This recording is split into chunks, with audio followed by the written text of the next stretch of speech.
નમસ્કાર.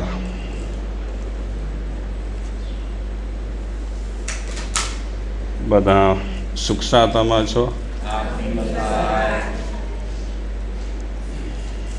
આપણો આત્મા એનો સ્વભાવ રહેલો છે સિદ્ધ થવું, બુદ્ધ થવું અને મુક્ત થવું.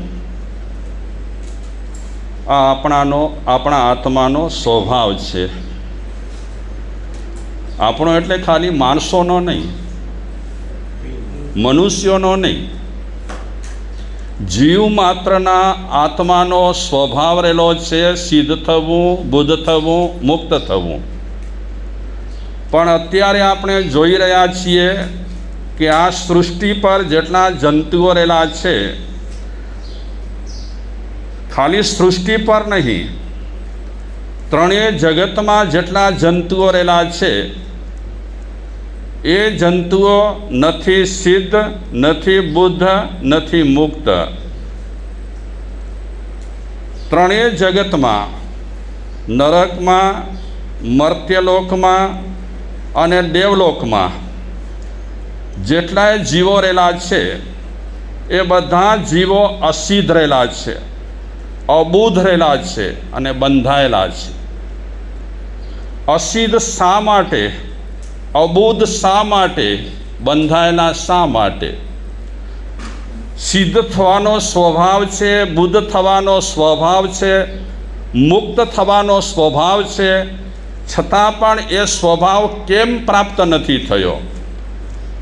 તો ત્રણેય જગતના જંતુઓને આ સ્વભાવ જે પ્રાપ્ત નથી થયો, અસિદ્ધ છે, અબુદ્ધ છે અને બંધાયેલા છીએ. આ અસિદ્ધતાનું કારણ, અબુદ્ધતાનું કારણ અને બંધાયેલા હોવાનું કારણ છે કર્મ.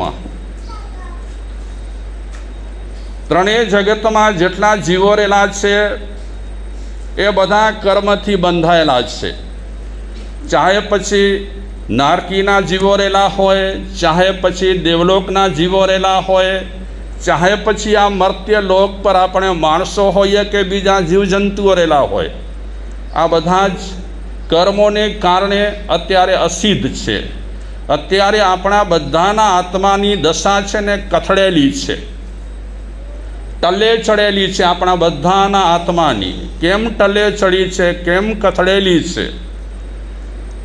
જે સિદ્ધ થઈ ગયા છે એમના માટે કોઈ સવાલ નથી, જે બુદ્ધ થઈ ગયા છે એમના માટે કોઈ સવાલ નથી, જે મુક્ત થઈ ગયા છે એમના માટે પણ કોઈ સવાલ નથી.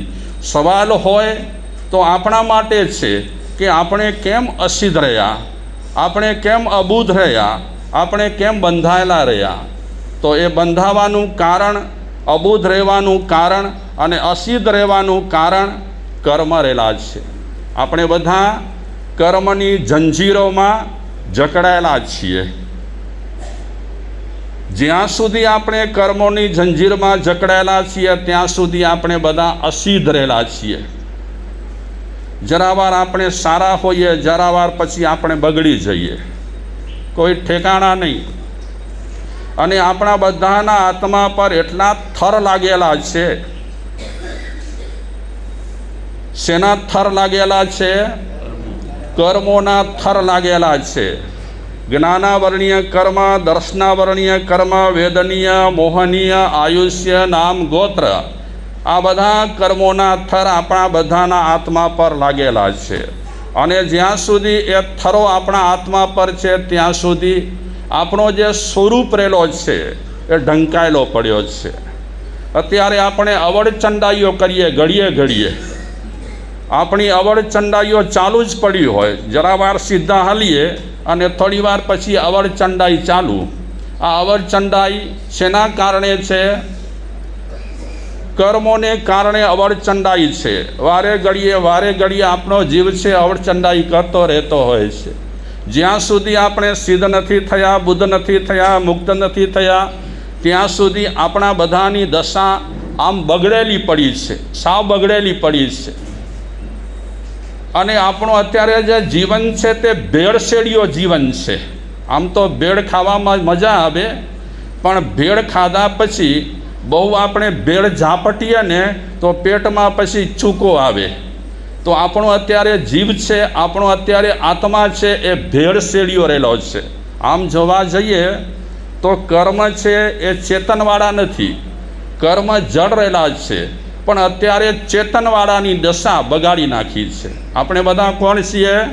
આપણે બધા ચેતનવાળા છીએ.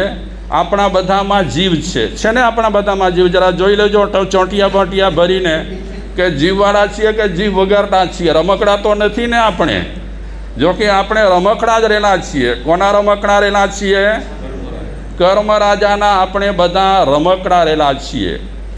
વજુ કોટક થઈ ગયા. ચિત્રલેખામાં જે પહેલાં લેખ લખતા હતા, હવે તો હયાત નથી, એના લેખો આજે પણ બહુ પ્રસિદ્ધ રહેલા છે. એ કહે છે કે જીવ છે ને એ ભમરડો છે. ભમરાડો નહીં હો, હા, ગુણવંતીમાં, નહીં તો ગડબડ થઈ જશે. આપણે છીએ ને બધા કોણ છીએ? ભમરાડા નહીં, ભમરડા છીએ આપણે. ભમરડો એટલે કચ્છી મેં જો આજે ગરિયો. આપણે બધા ભમરડા રહેલા છીએ. કર્મ રાજા છે એ ભમરડા પર દોરી વીંટે છે. ગરિયરાન રમી છે ને, ભમરડે રમ્યા છીએ ને આપણે, મનોજભાઈ? હા, બધાને ઘણા છે ને ભમરડા પર દોરી સરખી વીંટે નહીં, લૂઝ દોરી વીંટે, અને એને ફેંકતાંય પણ ના આવડે. એ ફેંકે એટલે બે આંટાય ન ફરે, આમને આમ બેસી જાય. કર્મ રાજા છે આપણા પર આંટા બાંધ્યા છે. 1 2 3 4 5 6 7 એવા આંટા માર્યા છે. અને એ આંટા માર્યા પછી આપણને જગત પર ફેંક્યા છે. ઘણા ભમરડા છે ને એકદમ સરસ રીતે ચાલે. આપણે કચ્છીમાં કહીએ રોચેતા. હા, બહુ જ એકદમ ફરતા હોય, એકદમ ફરતા હોય તો ઘણી વખત છોકરા બચ્ચાઓ શું કહે કે જુઓ તો ખરા મારો ભમરડો. ખબર નથી પડતી ફરે છે કે નથી ફરતો. એકદમ એક તારમાં, એક ગતિમાં રહેલો હોય ભમરડો. ઘણા ભમરડા છે ને ઠઠરડા હોય. એને ફેંકે ખરા, પણ 1 2 4 વખત ઠઠ કરીને બેસી જાય. તો વજુ કોટક કહે છે કે આ જગતમાં જેટલા જીવો રહેલા છે બધા ભમરડા જેવા છે. કર્મ રાજા કોઈના પર મજબૂત દોરી બાંધી છે, કોઈના પર ઢીલી દોરી બાંધી છે. જેના પર ઢીલી દોરી બાંધી છે એ આ બિચારો જગત પર આવે છે, ઠઠ કરીને બેસી જાય છે. પણ કેટલાક લોકો ભમરડા જેવા છે, પણ કર્મ રાજાએ એના પર દોરી જરાક મજબૂત વીંટી છે, જેના કારણે આ જગત પર ફરી રહ્યા છે. હકીકતમાં જ્યારે ભમરડા ફરતા હોય છે અને એક ગતિમાં જ્યારે ફરતા હોય છે ત્યારે આપણને લાગે એમ કે એ ચાલતા નથી, ફરતા નથી, પણ હકીકતમાં એમનું ફરવાનું ચાલુ હોય, એમની ગતિ ચાલુ હોય. તે રીતે આ જગતમાં જ્યારે આપણે આવીએ છીએ ત્યારે ઘણી વખત આપણને એમ લાગે કે હવે સ્થિર થઈ ગયા છીએ, સરસ મજાનો કેસરિયા નિવાસ થઈ ગયો છે, સરસ મજાનો આ ફલાણો બંગલો થઈ ગયો છે, હવે ઠરી ઠામ થઈ ગયા છીએ. કેસરબેન, તમારા બંગલાની વાત ચાલે છે ને તમે આમ કરો, ઠીક લાગે છે કાંઈ? હા, આપણને લાગે કે ઠરી ઠામ થઈ ગયા છીએ, પણ આપણે ઠરી ઠામ નથી. આપણી ગતિ શું છે? આપણી ગતિ ચાલુ જ પડી છે. ઘણા છોકરાઓ છે ને ભમરડાને આમ નીચેથી લઈ લે, હા, હાથ પર લઈ લે અને પછી કાન પર રાખે કે ને જો મારો ભમરડો કેવો અવાજ કરે છે. આ બધી રમત છે આ સંસારમાં. આપણે બધા કોણ છીએ? ભમરડા છીએ. કોક અવાજ સરસ મજાના કર્યો ભમરડા, અને કોકના અવાજ આપણને ગમે નહીં હો. તો આ જગતમાં આવું બધું ચાલ્યા કરે છે. વજુ કોટક કહે છે કે આ સંસારમાં આપણે બધા ભમરડા છીએ અને કર્મ રાજાએ આપણા પર દોરી વીંટેલી છે અને આપણને જગત પર ફેંકી દીધા છે. સારી રીતે પણ ઘણા લોકો ચાલી રહ્યા છે અને કોઈ લોકો સારી રીતે નથી પણ ચાલતા. જેની ગતિ. તો આ જગત એટલે કે આપણે બધા જીવો કર્મથી બંધાયેલા છીએ કે નહીં? આપણે બધા કર્મથી બંધાયેલા છીએ. તો આજે આપણે થોડીક એ ચર્ચા કરીએ કે કર્મની વિચિત્રતા કેટલી છે. અજબ ગજબની કર્મની વિચિત્રતા રહેલી છે. પહેલી વાત તો તમે સાંભળી ગયા છો જંબુકુમાર ચરિત્રમાં કે એક વખતે પતિ પત્ની હતા, બીજી વખતે બીજા ભાવમાં બંને જણા કોણ થયા? મિત્ર થયા. અને ત્રીજી વખતે બંને જણા કોણ થયા? કર્મની વિચિત્રતા જુઓ. એક વખતે જે પત્ની હતી જેની, એ પત્ની બીજા ભાવમાં શું બની ગઈ? મિત્ર બની જાય છે. અને ત્રીજા ભાવમાં એટલે કે પછીના મનુષ્ય ભાવમાં એ પાછા વળી અલગ અલગ સંબંધોમાં જોડાય છે. એનાથી પણ વિચિત્રતા એક સરસ મજાની છે. વાત એવી રહેલી છે કે રાવણ, લક્ષ્મણ અને સીતાજી, આ ત્રણેયની આપણે થોડીક વાત કરીએ. આ ત્રણેય એક તીર્થંકર થવાના છે, એક ગણધર થવાના છે અને એક વિશિષ્ટ કોઈ પદવી ધારણ કરવાના છે. રાવણ, લક્ષ્મણ અને સીતાજી. આમ જોવા જઈએ તો સાઉથમાં કોક ઠેકાણે રાવણના મંદિરો પણ છે અને એક એવો વર્ગ રહેલો છે કે જે રાવણને માને પણ છે. અને ભાગ્યશાળીઓ આ ભક્તામર જે છે ને એમાં જે મંત્રો રહેલા છે ને, મૂળ મંત્રો અને વિદ્યા મંત્રો, એ મૂળ મંત્રો અને વિદ્યા મંત્રોમાં એક મંત્ર રાવણ અને વિભીષણનો મંત્ર રહેલો છે કે જેના આપણે જાપ કરી રહ્યા છીએ, જેમાં નામ જ આવે છે રીતસરનો રાવણનો. અને આમ જોવા જઈએ તો જે વ્યક્તિએ તીર્થંકર નામકર્મ બાંધ્યું હોય એ વ્યક્તિ સાવ હલકામાં હલકો ન હોય કે જેનો પૂતળો બનાવી કરી અને માણસ સળગાવી નાખે, એમાં એકદમ નિકૃષ્ટમાં નિકૃષ્ટ પાપ રાવણે નથી કર્યા.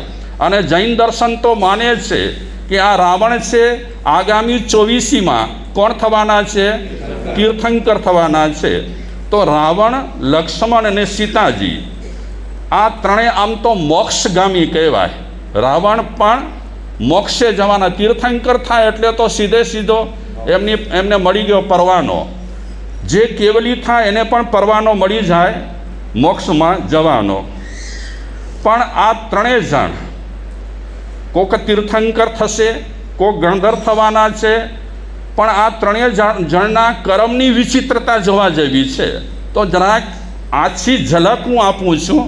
જૈન રામાયણમાં વાત કરે છે કે સીતાજી દીક્ષા લીધી, ઘોર તપ કર્યા, ખૂબ તપ કર્યા સીતાજીએ. અને તપ તપી કરી અને સીતાજી 12મા દેવલોકમાં પહોંચ્યા. મોક્ષ નથી થયો. 12મા દેવલોકમાં પ્રતિચંદ્ર તરીકે એ દેવ હતા. પ્રતિચંદ્ર તરીકે આ સીતાજીનો જે જીવ દેવ તરીકે હતો એ દેવનું આયુષ્ય ભોગવી રહ્યા છે. દેવનું આયુષ્ય ભોગવતા એમણે પોતાના જ્ઞાનમાં ઉપયોગ મૂક્યો કે અત્યારે શ્રી રામ ક્યાં છે. તો એમણે અવધિ જ્ઞાનમાં જોયું. દેવો પાસે કાં વિભંગ જ્ઞાન હોય કાં અવધિ જ્ઞાન હોય. જો એકદમ સરસ મજાના દેવતા રહેલા હોય તો એમની પાસે અવધિ જ્ઞાન હોય, અને સરસ મજાના દેવતા ન હોય તો એમની પાસે વિભંગ જ્ઞાન હોય. તો આ પ્રીતિન્દ્ર જે દેવ રહેલા હતા એ અવધિ જ્ઞાની હતા. એમણે અવધિ જ્ઞાનમાં જોયું કે અત્યારે શ્રી રામ પૃથ્વી પટ પર જે અધૂરી સાધના રહેલી છે, મોક્ષમાં જવા માટેની અધૂરી સાધના શ્રી રામ કરી રહ્યા છે. તો એ પ્રીતેન્દ્ર વિચારે છે કે એ મોક્ષમાં ચાલ્યા જશે તો બરાબર નહીં. થોડી સંસારની ઈચ્છા રહી ગઈ હતી સીતાજીને. માણસને ઈચ્છા રહી જાય તો જોઈ લો, બહુ પરેશાન કરે. આપણને ઈચ્છા રહી જાય ને કોઈ પણ વસ્તુની, હેરાન કરી નાખે. ભલે આપણે અત્યારે સંસારમાં રંગરાગમાં બધું મારું કરી રહ્યા છીએ, પણ ઈચ્છા છે ને માણસને ક્યારેક ભટકાવી નાખે. અને શાસ્ત્રોમાં પણ કીધું છે કે ઈચ્છા તો માણસને એટલો ઉથલાવી નાખે અને ઈચ્છા માણસને ક્યાં ને ક્યાં ફેંકી દે. ભયંકર છે ઈચ્છા. અને આજે સંસારી જીવો રહેલા હોય એટલે કે આપણને બધાને શેની ઈચ્છાઓ હોય? આ થવું, તે થવું, ફલાણું થવું, ઢીકડો થવું, આવી ઈચ્છાઓ લાઈનસર લંગર લાગેલી હોય ઈચ્છાઓની. ઈચ્છાઓનો કોઈ પાર જ નથી. અને આજના સમયમાં માણસને ધર્મની ઈચ્છા ઓછી થશે, બાકીની બધી ઈચ્છાઓ બહુ થશે.